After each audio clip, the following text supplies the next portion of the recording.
चलो indefinite integral हम लोग ऑलरेडी डिस्कस कर चुके हुए हैं, ठीक है। तो मैं अभी आज डेफिनेट के लिए खड़ा हूँ। यही लगता है राइट टाइम है रिकॉर्डिंग के लिए। कुछ आवाज़ नहीं है, कुछ नहीं है। करीब करीब अभी हमारे रात के 2:30 से 3 बज रहे हैं।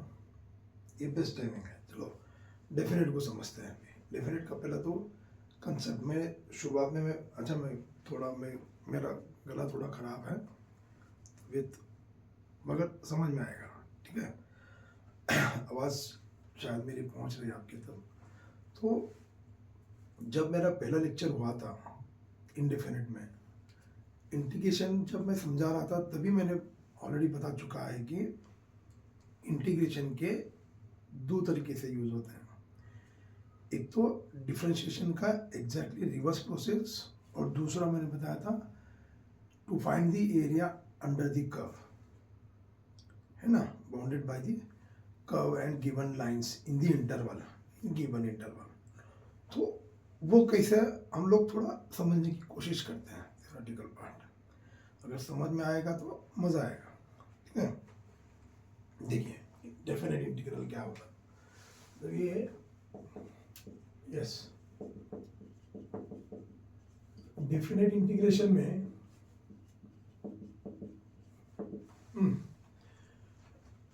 मैंने क्या बताया इसको। डेफिनेट इंटीग्रल मतलब it is used to find the area bounded by the curve in given interval and x axis और y axis.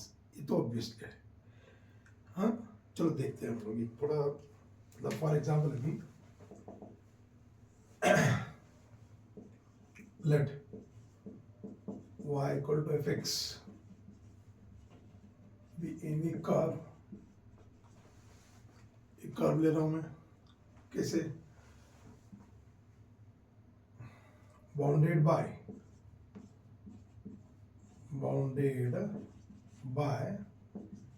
the lines x is equal to a, x is equal to b and the x-axis and the x-axis. That is to find area of the curve y equal to fx in the interval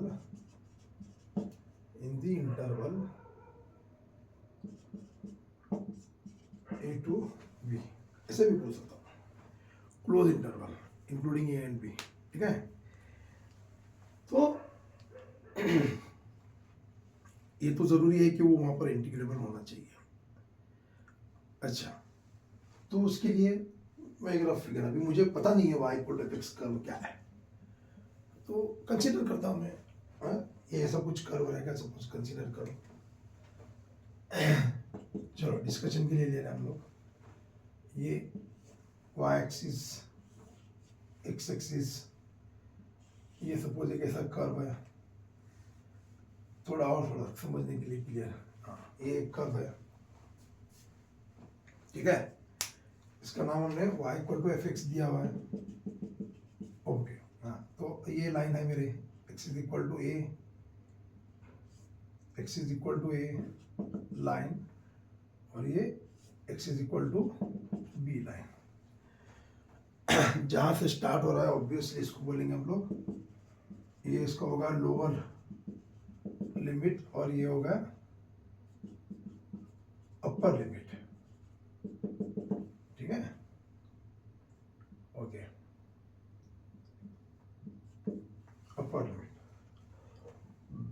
अब मुझे ये area find out करना है, कौन सा, ये वाला। तो इसको मैं क्या करता हूं, स्मॉल स्ट्रिप्स में इसको डिवाइड करता हूं। ये देखो 1 2 3 4 ऐसे इनफाइनाइट स्ट्रिप्स रहेंगे। यहां पर एक आएगा, यहां पर एक आएगा, और ऐसे। इनफाइनाइट नंबर स्ट्रिप्स लेंगे, ठीक है। तो फिर ये देखने के बाद क्या समझ में आ रहा है मुझे, सर अगर ये स्मॉल ले रहा हूँ मैं, तो ये तो पहले नाम देता हूँ मैं, y axis, x axis, origin, suppose ये विड्थ में ले रहा हूँ एच, और एच क्या है, बहुत छोटा है, टेंड्स टू 0, छोटा है, स्मॉल इंटरवल, और तो ये भी होगा एच, ओके। हाँ तो फिर ये एच है, तो फिर ये क्या होगा, ये जो है मेरा, ये y equal to f x ना, मतलब ये y है, हाँ ये y है, ठीक है। मतलब और एक स्ट्रिप, यहाँ क्या अगर मैं स्ट्रिप लेता हूँ तो ये देखो, ये मतलब ये जो कर्व है ना, छोटे छोटे छोटे छोटे रेक्टेंगल्स में कन्वर्ट हो गया। कितने rectangles, infinite number of rectangles. फिर इन रेक्टेंगल्स का एरिया फाइंड आउट कर कर अगर मैं उसको ऐड करता हूँ, उनको अगर सम करता हूँ उनका, तो मुझे मिलेगा ये एरिया अंडर द कर्व, और इसी को बोलते हैं integral a to b y d x, integral a to b f x d x, यहाँ से यहाँ तक का इंटीग्रेशन इसी को बोलते हैं, ठीक है। लिखने का तरीका देखते हैं हम लोग खाली, हाँ अच्छा होगा।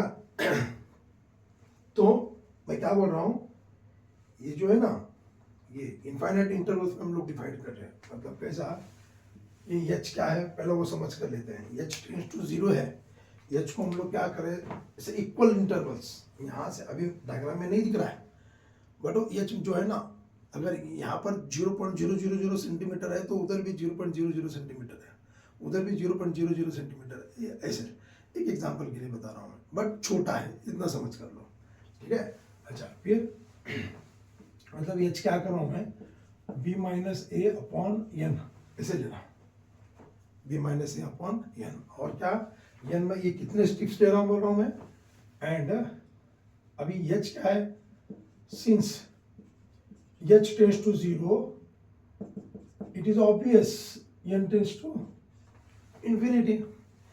अगर ये 0 हो रहा है, इसका मतलब ये infinity, n tends to infinity। इतने इंटरवल्स ले रहा हूँ मैं, n इन्फिनिट नहीं इंटरवल्स, तभी तो वो छोटे छोटे छोटे छोटे रेक्टेंगल्स बनेंगे ना। अच्छा तो फिर ये एक जो है ना पार्ट, ये छोटे छोटे पार्ट इनका, अच्छा रेक्टेंगल्स का मैं बता रहा हूँ, रेक्टेंगल का एरिया क्या आएगा मेरा, ब्रेड्थ इनटू लेंथ, लेंथ क्या है F x.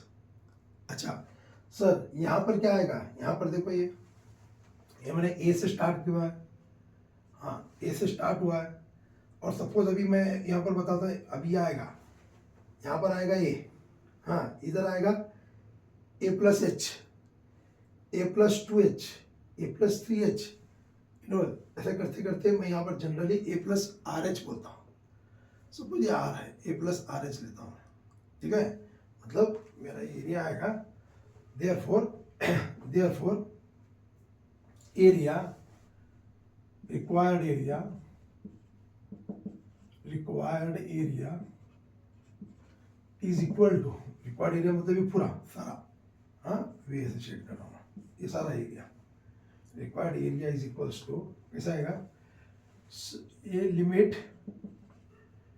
n tends to infinity, obviously n intervals में, इनफाइनाइट इंटरवल्स में इसको डिवाइड कर रहा हूँ, ठीक है। समेशन स्ट्रिप्स है ना, ये छोटे छोटे छोटे छोटे, इनका मैं समेशन कर रहा हूँ, समेशन मतलब plus plus plus plus plus, ठीक है।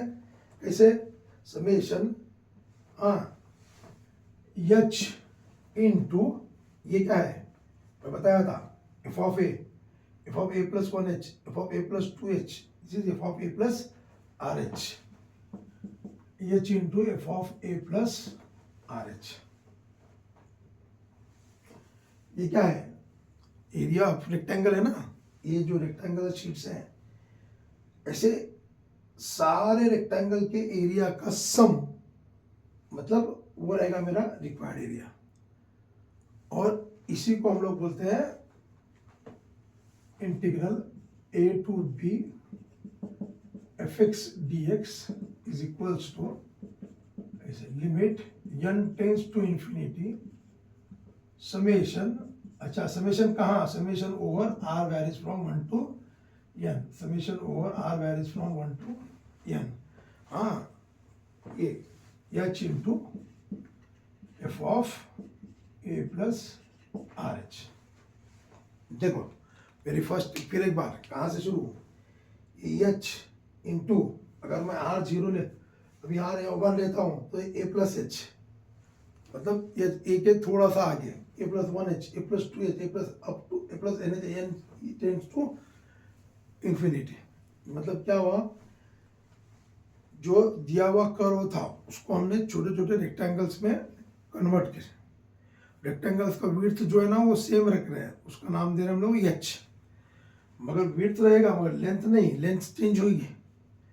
हाँ शुरुआत में F of A plus H, फिर बाद में ए प्लस टू एच, है ना, ये यहाँ पर ए है और ये h, A plus h, A plus two H, A plus three h, A plus are h, A plus up to n h, and n tends to infinity. ये ऐसे छोटे छोटे स्ट्रिप्स जो रेक्टेंगल के थे, इनकी सबकी एरिया मैं निकालता हूँ, निकाल के उनका सम करता हूँ, सम करने के बाद जो एरिया फाइंड आउट होगा वो रहेगा मेरा ये area of the required curve, और उसी को हम बोलते हैं, मतलब वो कितना आता है, वो आता है ये integral a to b f x d x.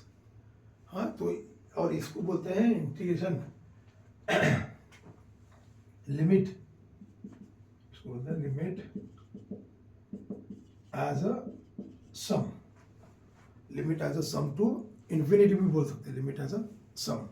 तो इस तरीके से डेफिनेट इंटीग्रल का एप्लीकेशन समझ में आ रहा है कि देखो डेफिनेट इंटीग्रल का एप्लीकेशन, ये जो एरिया हम लोग फाइंड आउट, एक्चुअली हम लोगों ने पहले क्या किया है, एरिया फाइंड आउट किया। एरिया फाइंड आउट करने के बाद फिर डेफिनेट इंटीग्रल जब हम लोग सॉल्व कर रहे थे तो वो दोनों सेम आ रहे थे, दोनों सेम आ रहे थे, तो इसलिए integral a to b f x d x limit n tends to infinity x. ठीक है, देखो एक एग्जांपल लेके देखता हूँ मैं, एक एग्जांपल लेके देखता हूँ। सपोज ये y equal to sine x, y equal to sine x एक कर्व है, हाँ, और इंटरवल ले रहा हूँ मैं 0 to π/2, और मुझे ये एरिया फाइंड आउट करना है। तो पहले तो yes x axis y axis समझने के लिए डायग्राम, हर बार डायग्राम निकालेंगे तो अच्छा रहेगा, ठीक है, हर बार नहीं करेंगे, समझाने के लिए कर रहा हूँ। चलो 0 साइन थीटा, ये 0 को 0 रहेगा, और ये जो π/2 है, π/2 को साइन 1 आता है, ठीक है। अच्छा मुझे ये एरिया फाइंड आउट करना है, ठीक है। तो आंसर कैसा लिखना है, yes required area is equals to integral 0 to π/2 sin x dx, इस तरीके से। फिर हमको पता है integration of sin x is uh, देखो क्या होगा फिर, a is equals to integration of sin x is uh sir minus cos x, ये 0 to π/2, वैल्यूज रखते हैं, माइनस में बाहर ऐसे ही रहेगा, cos π/2 माइनस cos 0, ये minus cos π/2 is 0, cos 0 is 1, लिखते हैं इसको यहाँ पे स्क्वायर यूनिट, एरिया है तो ऑब्वियसली स्क्वायर यूनिट, ये बोलने की जरूरत नहीं है, एरिया रहे तो क्या रहेगा मेरा, वो स्क्वायर यूनिट है ना। देखो इस तरीके से। अच्छा डेफिनेट इंटीग्रल, पहले तो मैं उसका क्या कर रहा था, मैं यहाँ पर तुमको एप्लीकेशन समझाने की कोशिश कर रहा था, मतलब जब डेफिनेट इंटीग्रल का एप्लीकेशन है ना वो भी इसमें कवर हो गया। Definite integral is used to find the area bounded by the curve and the given line. फिर इसमें या तो एक्स एक्सिस या तो वाई एक्सिस इन्वॉल्व होगा ही होगा, क्योंकि उस रिस्पेक्ट टू हम लोग एक्स या फिर इस रिस्पेक्ट टू हम लोग वाई करते हैं, इसलिए ठीक है। अच्छा तो मैं इसको रफ कर रहा हूँ, तो वापस अभी एप्लीकेशन समझने की जरूरत नहीं है। फिर अभी हम लोग, अच्छा सर हर बार ये नहीं करेंगे क्या, नहीं, ये तभी करेंगे जब हमको फाइंड द एरिया पूछेगा, ठीक है। अदरवाइज अगर डेफिनेट इंटीग्रल अगर सॉल्व करना है तो क्या करना है, उसका डेफिनेशन देखो अभी, ये डेफिनेट इंटीग्रल का, if integral a to b fx dx is equal to, अभी पहले integral a to b fx dx is equal to gx plus c, then integral a to b fx dx is equals to gx from a to b। जब मैं definite integral लूंगा तो plus सी नहीं लेना है, plus सी क्या था, indefinite का कांस्टेंट।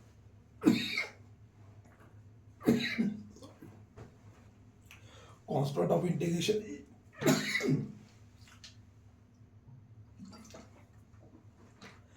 इन इनडेफिनेट इंटीग्रल था, या अभी ये तो हम लोग डेफिनेट इंटीग्रल देख रहे हैं, ठीक है।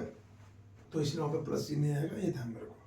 तो करना क्या है, इसको एक बार upper limit minus lower limit, इस तरीके से इसको सारे एग्जाम्पल इसके सॉल्व करने हैं। मतलब इनडेफिनेट के चाहे जितने भी एग्जाम्पल, जिसका आंसर एग्जिस्ट है, उन सारों का हम लोग डेफिनेट इंटीग्रल कर सकते हैं अगर लिमिट दिया हुआ है तो। एक बार अपर लिमिट पुट करना है माइनस लोअर लिमिट, खत्म हो गया डेफिनेट इंटीग्रल। इसलिए पहले तो इंटीग्रेशन आना है तो डिफरेंशिएशन आना जरूरी है, फिर डेफिनेट इंटीग्रल अगर समझना है तो इनडेफिनेट को आना जरूरी है। इनडेफिनेट समझेगा तभी डेफिनेट को हम लोग जा सकते हैं। करना क्या है, सॉल्यूशन का मेथड तो कुछ अलग नहीं है, सॉल्यूशन का मेथड वही है। हम लोग क्या कर रहे हैं, वही मेथड से सॉल्व कर रहे हैं।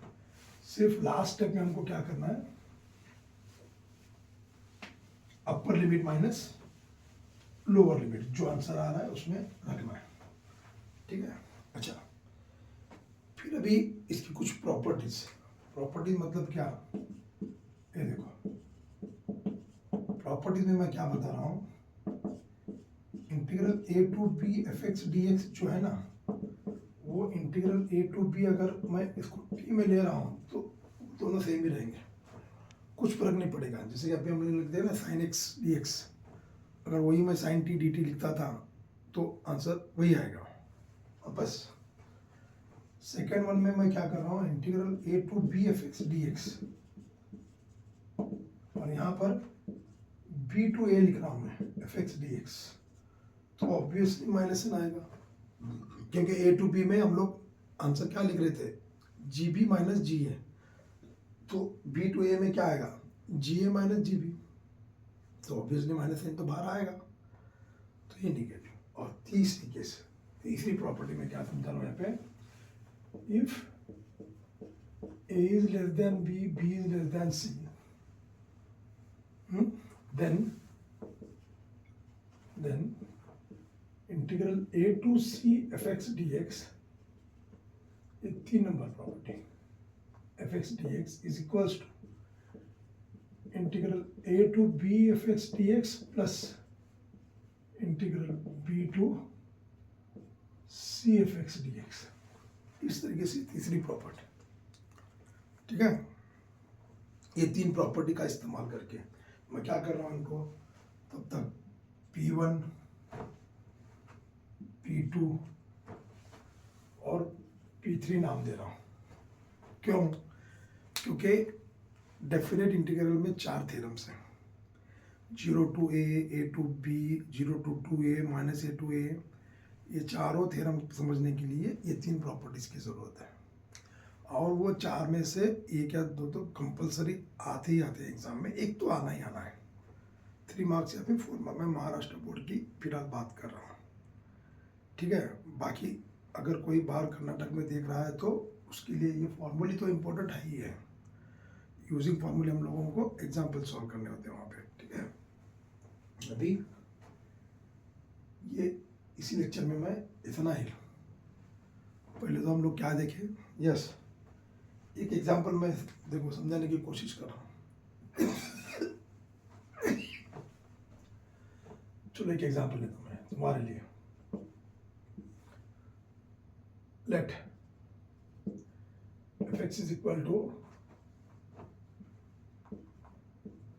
X square, f x is equal to x square, और ये क्या करता हूँ मैं, इन इंटरवल भी ले रहा हूँ मैं, या फिर इंटरवल 2 to 4। मतलब क्या होगा, अगर इंटीग्रेशन सॉल्व करूंगा indefinite 2 to 4 x square d x is equals to, कैसे, एक्स स्क्वायर का फॉर्मूला पता है 2 + 1 अपॉन 2 + 1, और ये 2 to 4।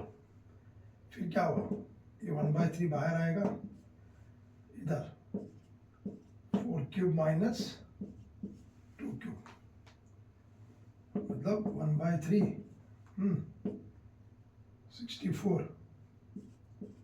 64 माइनस 8 जो आएगा सो आएगा, इधर 4 जाएंगे उधर 4 जाएंगे तो 56/3। ये इसका यह है आंसर, सिंपल एग्जांपल। अगर मैं इसको जो अभी समझा रहा था, ये नहीं, ये तो हम लोग अभी प्रॉपर्टी जो वगैरह है ना, इससे रिलेटेड थ्योरम्स कल डिस्कस करेंगे। मैं अभी वो लिमिट सम टू था ना, वो अगर महाराष्ट्र बोर्ड में कभी कभी पूछते हैं तो उसके लिए मैं ये एग्जाम्पल एक दिखा रहा हूँ, अगर आएगा तो ऐसा करेंगे। लेट अस, इसको बोलेंगे हम लोग, ये होगा डायरेक्ट मेथड, है ना, इसको हम लोग बोलेंगे डायरेक्ट मेथड। अब क्या करूँ मैं, मेथड 2, मेथड 2 में solve by limit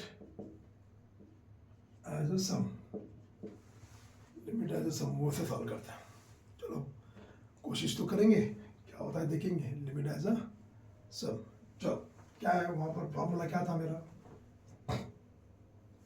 integral a to b, formula ऐसे था, f x d x is equals to limit n tends to infinity summation over r h into f of A plus are h, ऐसे वहाँ पर formula था।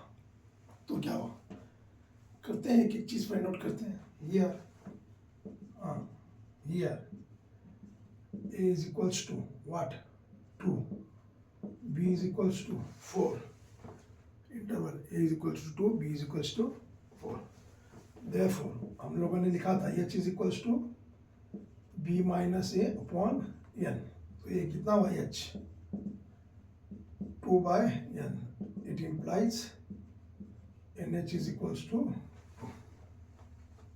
Expression बना के रखना, हाँ।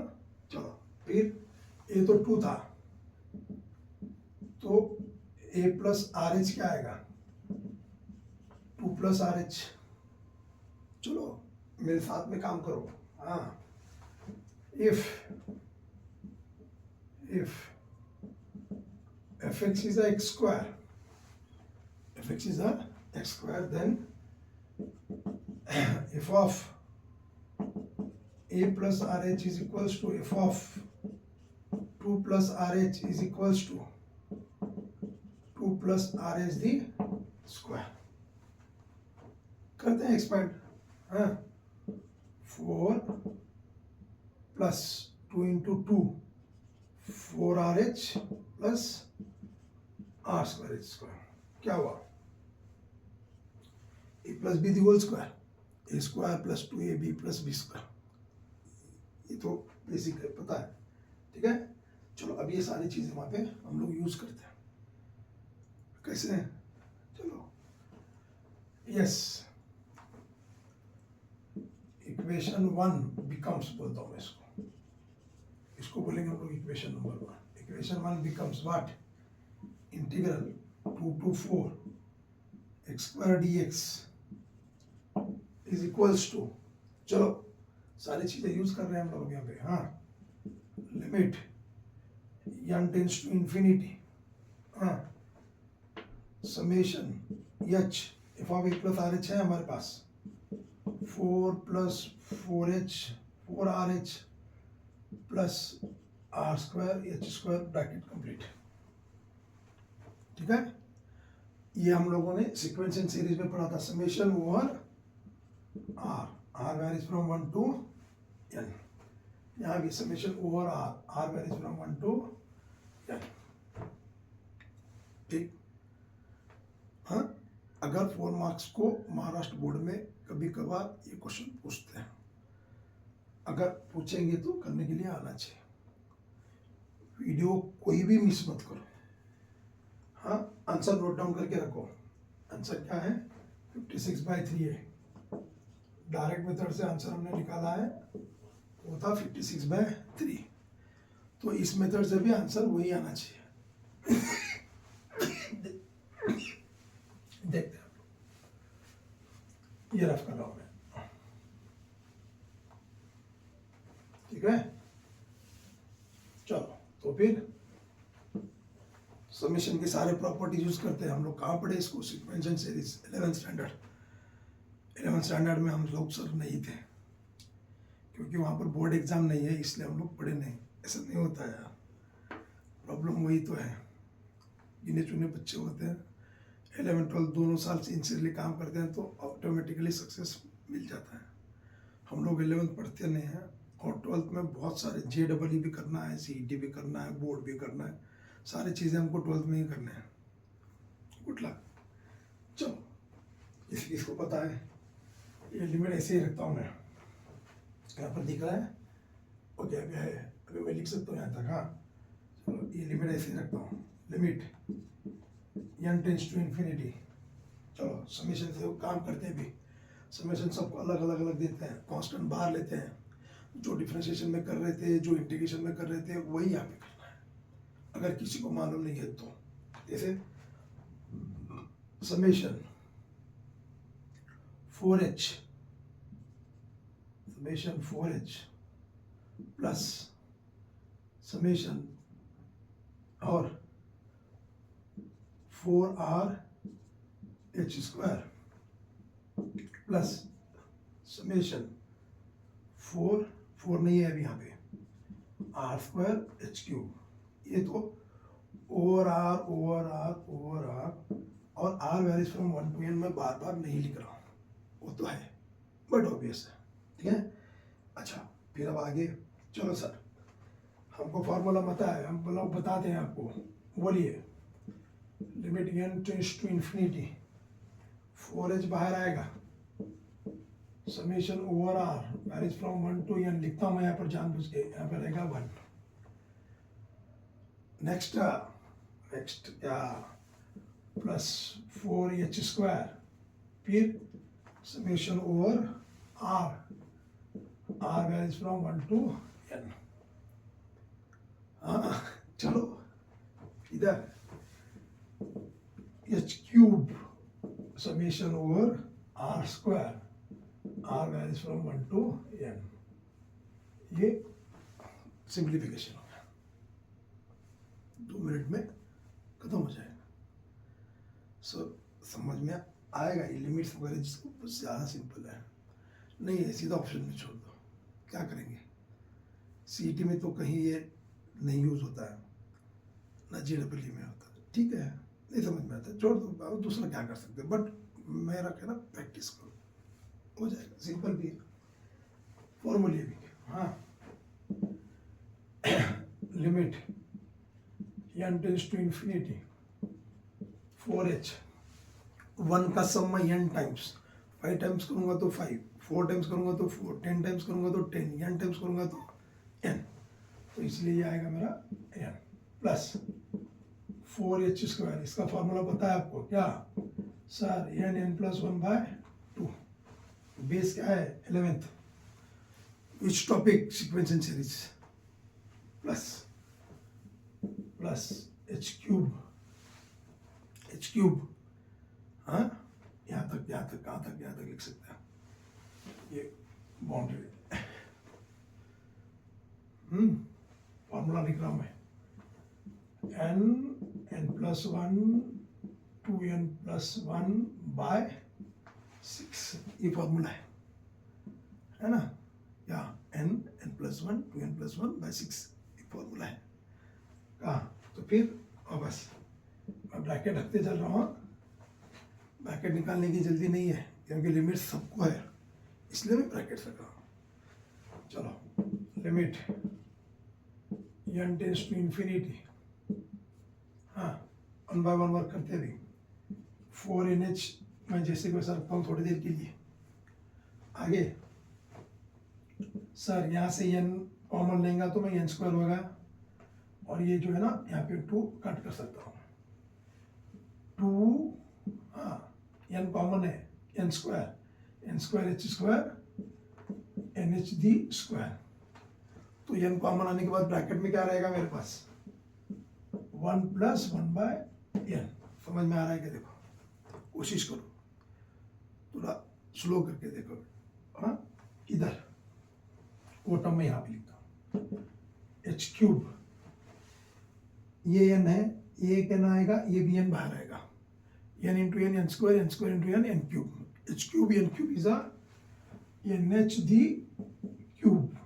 अच्छा तो फिर ब्रैकेट में क्या रहेगा, बाहर वाला n तो निकल गया, ब्रैकेट में 1+1/n और 2+1/n अपॉन 6 जैसे कि वैसा, और ये ब्रैकेट। एग्जाम्पल ओवर, खत्म हो गया। कैसे देखो, अब since n tends to infinity 1/n tends to 0, ये बोलने की जरूरत नहीं है, 11th का अपना लिमिट्स का बेस है, ठीक है। अच्छा तो फिर इसका मैं कैसा यूज करूं, और क्या है, और मेरे पास NH इज इक्वल टू 2 है, NH इज ऊपर लिखा हुआ है, NH इज 2, कहाँ है ऊपर, मैं यहाँ पर बॉक्स कर चुका हूँ, NH इज 2, करो use. Yes, integral 2 to 4 x² dx is equals to क्या हुआ 4 into 2। अब लिमिट्स निकाल देते हैं, लिमिट्स को निकाल दो, अभी जरूरत नहीं है, सारे वैल्यूज रख रहे हैं ना हम लोग। प्लस 2 into 2d², ये 1+0, ठीक है 1+0। नेक्स्ट प्लस प्लस यहाँ लिख दो NH³ 2d³ 1+0 और ये 2+0 अपॉन 6 है तो है, हम दिल से तो कुछ करेंगे नहीं। हाँ तो फिर क्या हुआ, चलो final 8 2² 4 into 2 8 into 1 plus 8 8 1+0 1 2+0 2 8 into 2 16/6 16/6 8 16 plus 8/3, हाँ 48 plus 8/3 कितना हुआ 48 plus 8, yes 56/3 56/3 I equal to, ये लिमिट एज अ सम करेंगे तो ऐसे, और इधर ये डायरेक्ट मेथड 56/3 56/3। अच्छा ये बताने के पीछे वजह क्या है, अगर 4 मार्क्स को एग्जाम्पल आता है तो देखो, ठीक है ना, definite integral as a area and second application is a limit of sum, ऐसे लिमिट एज अ सम, हाँ ठीक है ना। दोनों में मैं डेफिनेट का फॉर्मूला यूज करता हूँ तो भी आंसर 56/3, और ये फॉर्मूला यूज करता हूँ तो भी आंसर 56/3। लेंदी है मुझे भी पता है, बोर्ड को समझ में आना चाहिए, वो पूछता है तो आपको लिखने आना चाहिए। हाँ, वो लोग क्या सोचते हैं उनको पता है, ठीक है। हम लोग JEE में CET में ये थोड़ी यूज़ करते हैं मेथड, नहीं यूज़ करते हैं हम लोग, तो ये शॉर्टकट यूज़ करते हैं। हाँ, अच्छा, ये यहाँ पर आप लोगों को वो पेशेंस शायद समझाना चाह रहे होंगे, इसलिए दिया होगा, ठीक है। चलो ये आज ये रुकते हैं, रिमेनिंग इसमें और 4 थ्योरम है और थ्योरम से रिलेटेड कुछ एग्जांपल्स, ये हम लोग कल देखेंगे। चलो बाय, ऑल द बेस्ट। थोड़ा पढ़ाई पर ध्यान दो प्लीज़।